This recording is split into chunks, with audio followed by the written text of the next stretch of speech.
பேரூர் கோயிலில் கனகசபை என்ற சிற்ப வேலைப்பாடு மிக்க மண்டபம் கட்டப்பட்டதும் திருமலை நாயக்கர் காலத்தில்தான். மதுரையை திருமலை நாயக்கர் ஆண்டபோது கொங்கு நாடு அழகாத்திரி நாயக்கர் என்பவர் பொறுப்பில் இருந்திருக்க வேண்டும்.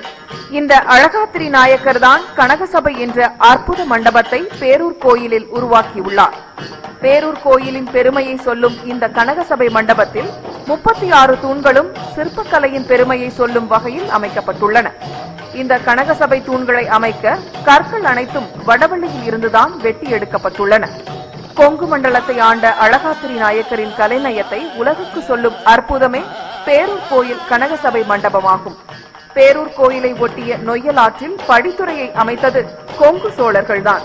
இதனால்தான் இந்த படித்துறை இன்னமும் சோழர் படித்துறை என அழைக்கப்படுகிறது.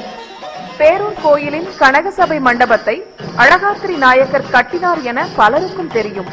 ஆனால் இந்த மண்டபம் கட்டி முடிக்கப்பட்ட பின் நடந்த சம்பவங்கள் பலருக்கும் தெரியாது.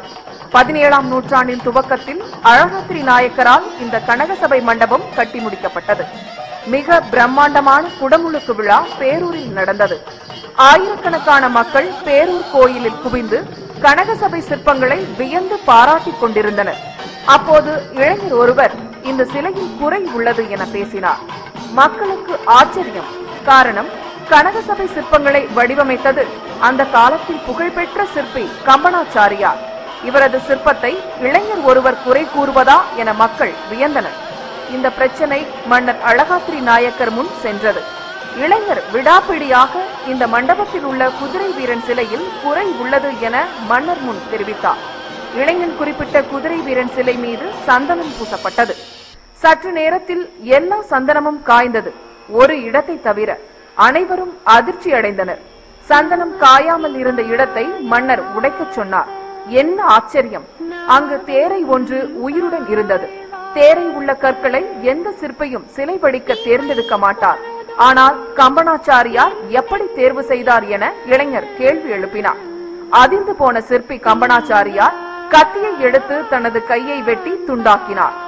அற்புதமான கனகசபை சிற்பங்களை வடிவமைத்த சிற்பியின் கையை இந்த சிற்பங்களே எடுத்துக்கொண்டன. கடைசியில் அந்த சிற்பியின் மகள் பொன்னியையே அந்த இளைஞர் மணந்து கொண்டது மற்றும் ஒரு கதையாகும். இன்றும் கூட கனகசபையில் பட்டிமுனி சிலைக்கு அருகில் சந்தனம் அரைக்கும் இடத்தில் உடைந்த குதிரை வீரன் சிலை இருப்பதை நாம் பார்க்கலாம்.